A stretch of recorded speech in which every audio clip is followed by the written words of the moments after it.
NSW. Forensic scientists of Reddit. What is the most WTF case that you ever had?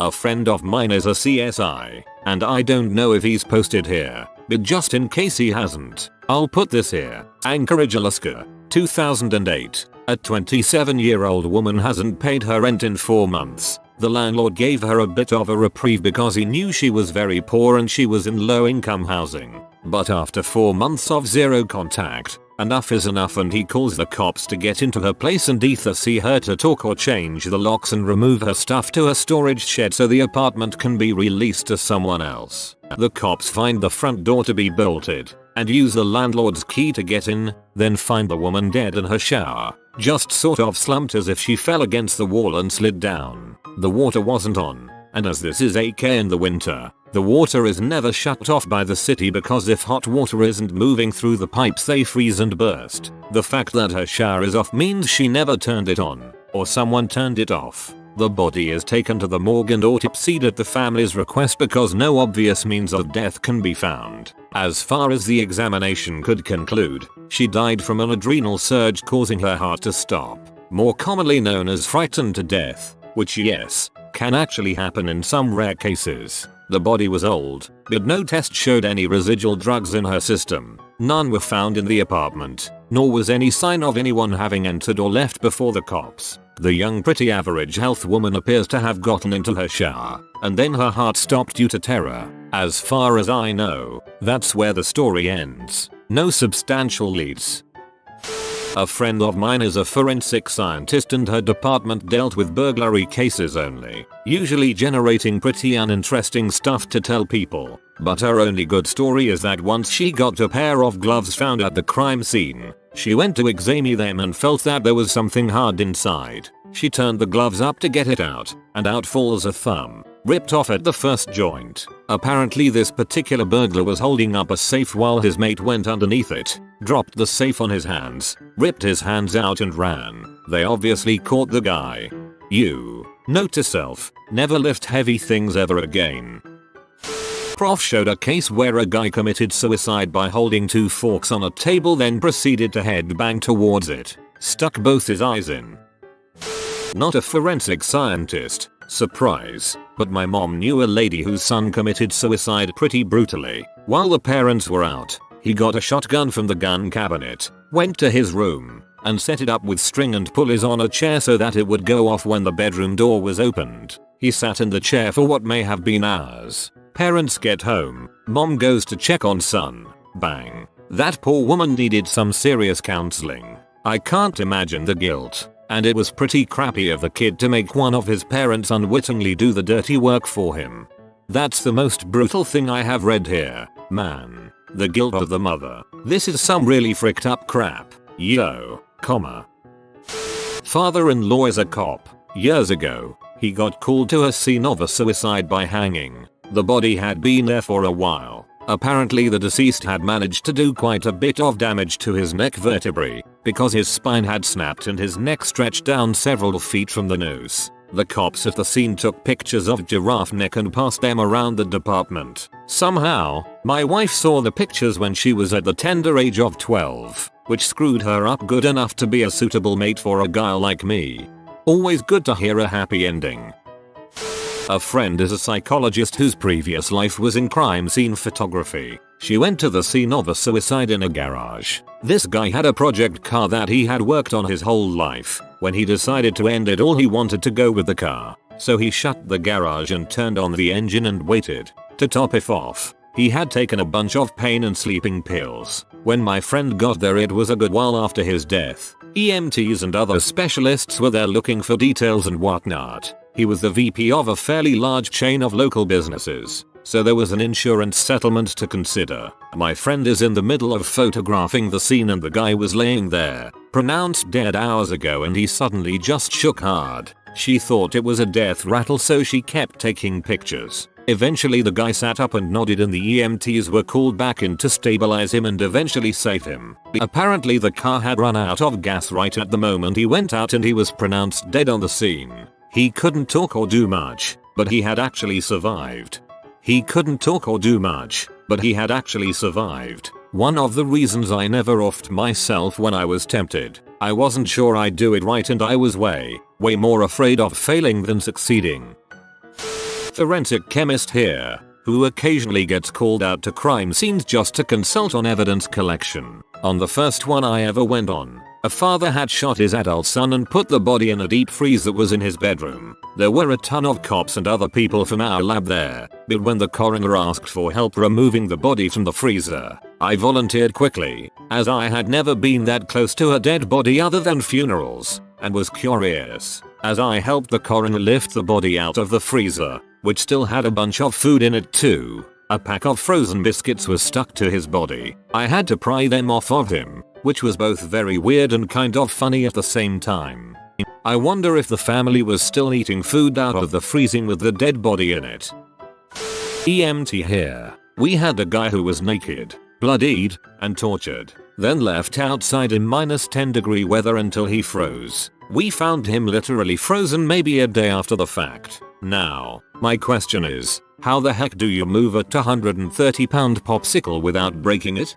Put a glass over him and slide a large piece of paper underneath. I interned at the office of the chief medical examiner when I was 18. Saw a lot of interesting stuff, learned a lot of interesting things. One case stuck with me more than the rest. I arrived one morning, went down to the basement where bodies were laid out for rounds every morning. On tables lay the usual, a couple folks who died in a hospital and needed a partial autopsy to sign off on a death certificate, a drug overdose, a drug murder. Then, on one table, there was a blue Tupperware bin, a big one, about 3x 2 feet. It was filled with concrete, and out of the edges a little plastic wrap was lining between the concrete and the bin, and then out of the top of the concrete a couple toes were poking out. The story was out in the county. A family saw a small fire in the woods outside of their house, called the fire department, and after putting out the flames, they found this bin. When we cracked the bin open we found half of a man, about from the belly button down. Someone had thought the best way to dispose of this body would be to cut it in half, wrap it in plastic, put it in a Tupperware bin, fill the bin with concrete, and set it on fire. What they had really done was essentially cook the body in an oven, with the plastic wrap acting as a roasting bag. Skin was sloughing off of the legs and feet, and the skin was discolored by this time, a nice green. Though this was about 10 years ago, I distinctly remember still being able to make out saw marks on the top edge of this half. However, notes were taken, and no signs of death were found on the legs, and no indications of the person's identity either. Unfortunately, my internship ended a few weeks before they found the top half, so I never got to learn more about the case, but the image still certainly sticks with me till now. You were twice the man he was.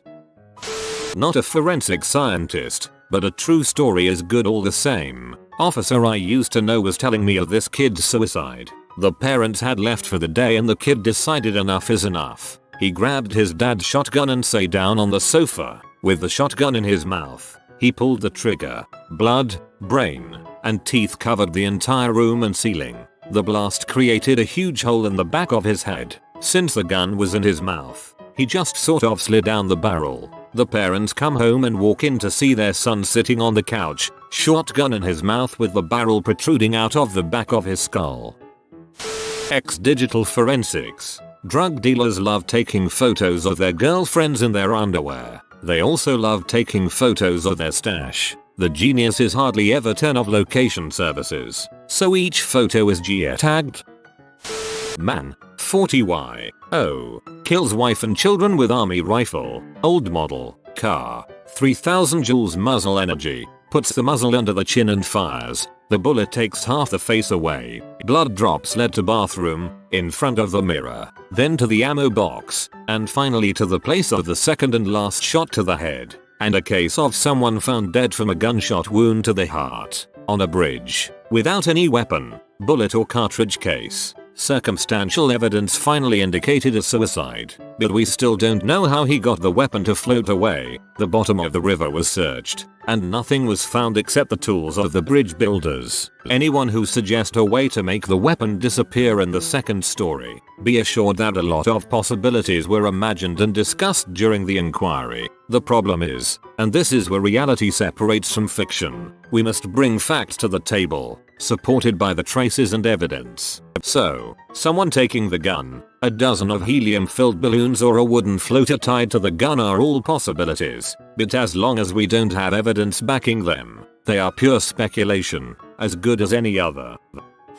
Worked at a MES for a bit, had a couple pass away from a 2-person plane crash. When the autopsy began, it smelled a bit like burnt barbecue and the people in the body bags weren't in your typical dead lying flat position. They were kind of stuck in a fetal position-ish. Opened up the bag and I saw weird bumps on each of their heads. Asked the ME what was up with the bumps. I guess at high temps the brain expands and needs somewhere to go. At some point it just kinda pops out of the skull. So their brains were some inside some outside of skull. Then we try examining the body, and it looks like a cheap prop from a movie. I notice a wedding band on the female passenger and try my best to remove it. The whole finger comes off with it. Felt kinda bad. Then I spent 10 minutes trying to clean off what I can only imagine was human grease and burnt flesh off the ring so we could package it up and eventually return it to the family. Plane crashes are pretty crazy.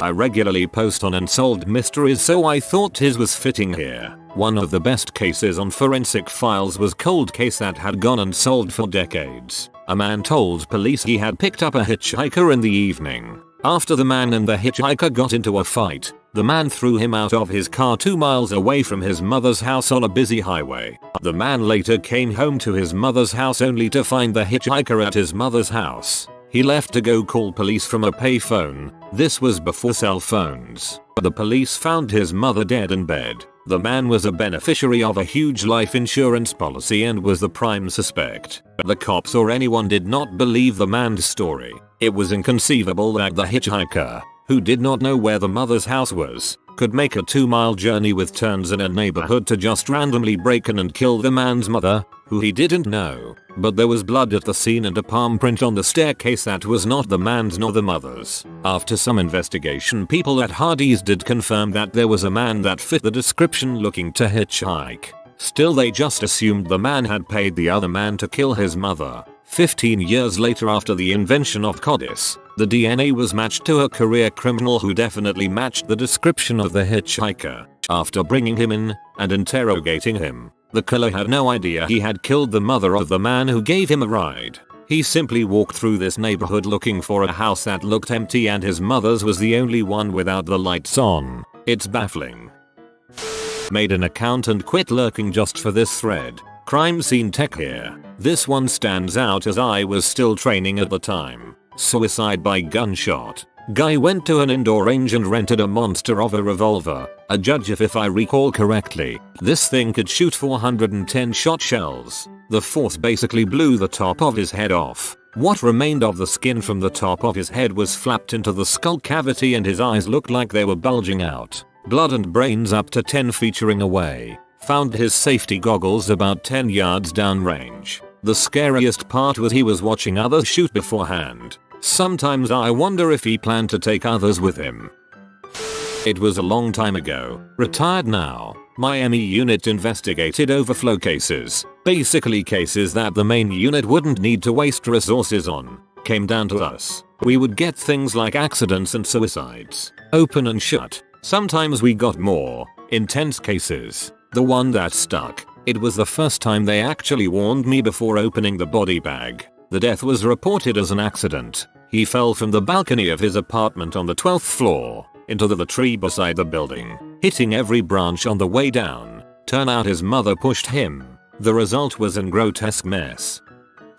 I was at a regional medical center in rural Guatemala when we had a case come in from an OTA, road traffic accident, involving a pedestrian and a chicken bus. For those of you who don't know, a popular but incredibly dangerous form of public transport are retired American school buses that have been painted all sorts of vibrant colors, but underneath the mechanics are shot to crap. Anyway, this pedestrian had been hit by one of these rolling death traps which was fully loaded going around 80 miles per hour and ended up getting wrapped under the front right wheel arch and completely mangled beyond recognition. They found bits of this guy spread 2 kilometers down the road as the initial impact had split his torso down the middle and basically turned him inside out. When all the bits had been collected, the height of the body bag was around 2 inches, so you imagine the state of the remains. Passers-by helped us pick up bits from the side of the road, but dogs and cats ran off with a fair amount of the smaller bits. Guatemala is a cool place.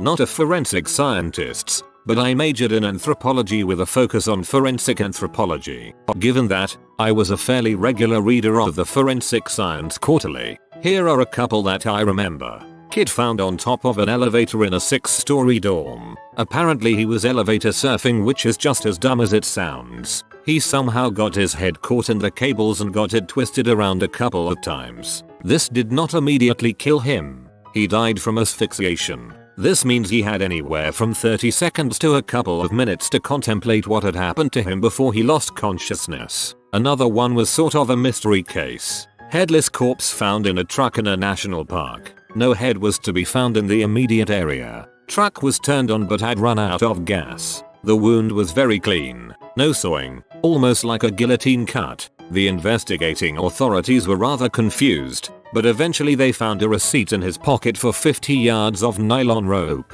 They widened the investigation and eventually found the rope tied to a tree with a noose at one end. Further searching of this area eventually turned up the head. Pretty unique method of suicide. Mystery solved. This one isn't from the magazine, but a story personally related to me from the officer involved. A call comes in for a 50-ish black woman dead in a garage. Investigation reveals it is actually a 35-year-old white male. Dude put on a dress, rigged a noose to his garage door opener and proceeded to watch some pee in his garage while choking himself with a garage door opener. Battery in the remote died, and then so did he. Another case that sticks in my memory is of a guy that decided to kill himself with a .3006 and a .308. For you non-gun people, those are two very powerful calibers. Literally overkill. Anyway, this guy manages to get two rifles under his chin and fire them at the same time while lying on his bed. This obliterates his head. I mean, like there was nothing left but a stump. That isn't why the case sticks with me. However, what happened next is that the local forensic department decides to reconstruct the head as an exercise. They collect every piece, except for the orbital sockets, which evaporated, and put them all back together. The result came out looking very much like the victim, although slightly bug-eyed. The before and after of that is something I don't think I'll ever forget. A neighboring state had a case like the one with the nylon rope. On a 1st of April, the CSI didn't believe it at first when he received the call from dispatch for a headless body in a car that was still running. Not a crime scene guy. Used to be a first responder. Guy was sitting at a table, slumped over, with every single knife from a very nice knife set sticking out of his back, arranged just the way they were in the knife block. Wife was standing there, still yelling at him for dying too soon. He had it coming. He had it coming. He only had himself to blame. If you'd been there, if you'd seen it, I betcha you would have done the same. Retired undertaker here. Duck hunter in gear found dead on front porch. Looked like shotgun went off and hit him, close range in the chest. Got him back to funeral home for autopsy. Small town. He had been stabbed about 30 times.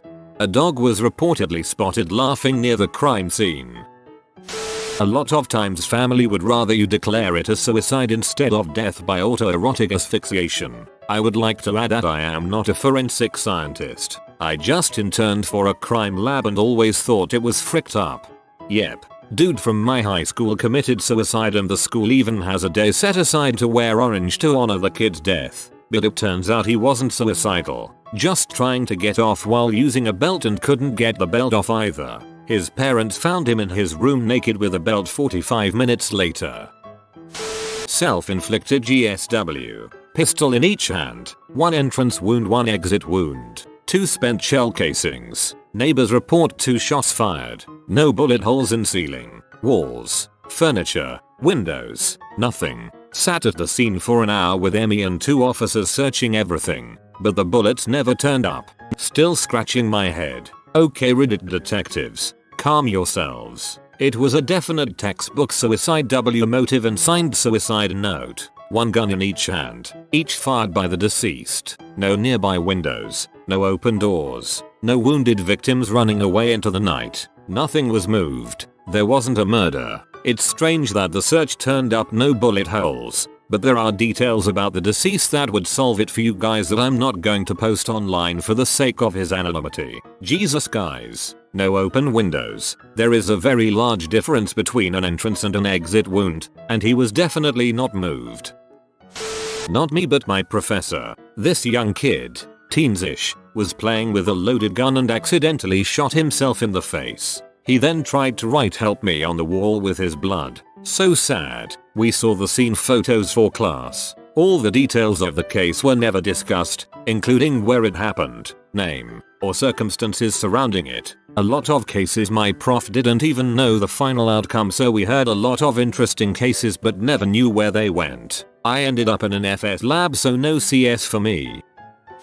I had a professor who was an expert in osteology and would train radiologists and doctors to recognize defensive fractures in arm bones. Defending yourself from an attack can leave a very distinctive spiral fracture on your forearms, and in his years of research, he'd never encountered that specific fracture pattern anywhere except in a defensive wound, until he was attending a seminar at the University of Toronto in February, and when leaving the lecture, he was walking down an outdoor flight of stairs when someone called out to him to ask a question. He had his hands in his pockets because he wasn't wearing gloves, turned, slipped and fell while perpendicular to the steps. His forearm hit the step and resulted in the exact spiral fracture he'd never seen anywhere else. And best part is that the radiologist that examined him was someone he himself had trained to look for this sort of fracture as a warning sign for domestic violence.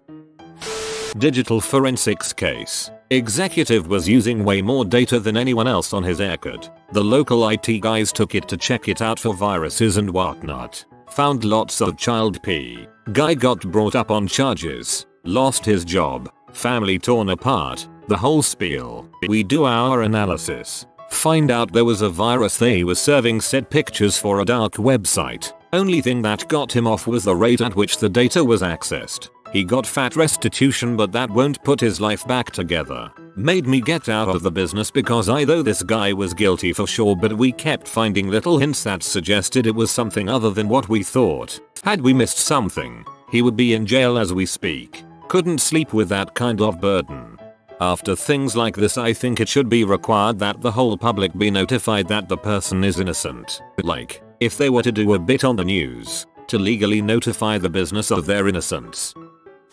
I'm a specialty forensics investigator that focuses on fire and explosions. Somehow, a lady with a coffee can of gas, her husband's asphalt-covered work clothes, and a front-load dryer managed to turn the dryer into a rocket ship that launched through a plate glass window and 10 featuring into the road. We have no known models that can demonstrate how the available materials were able to launch the dryer. Attended a lecture by a pathologist once who asked us what household items someone had managed to kill themselves with. A toothbrush, a rubber band or a matchstick? He went on to tell us that a man had killed himself accidentally while trying to clean his ear out with a matchstick, punctured a blood vessel, painted a wall with his own blood, passed out and bled out on the sofa. A friend's wife does forensics field work for a sparsely populated area and had said that only one case has been noteworthy. She was asked to analyze a crime scene in a house used to manufacture M. She surveyed the outside and then proceeded with an officer to the kitchen where the basement door was located. In the basement they found a metal door bolted shut and they decided to call for bolt cutters to enter. They didn't have them at the time, so she kept examining the area and found a side door to THR room behind a furnace. The lock was jimmered open and they found a sawn-off 12-gauge shotgun had been pointed at the bolted door. The gun was loaded and the tripwire still attached to the shotgun. She described it as the most chilling experience of her career. I worked in a morgue for a while. Lots of weird things. One case in particular stands out. A man was found dead in a food truck. He looked pretty normal from the outside. After we took off his clothes, things started looking a bit odd. He was wearing women's underwear that had holes cut in them for his dong. He probably had on around 20 pairs of the underwear. He also had a dong pump on his dong with a few condoms on. I don't remember what the cause of death was. Wonder what his family thought about it. Maybe not the most gruesome, but definitely one of the weirder things I saw. If you are new to the channel, you can subscribe. I publish new videos every day. Until then, check another video.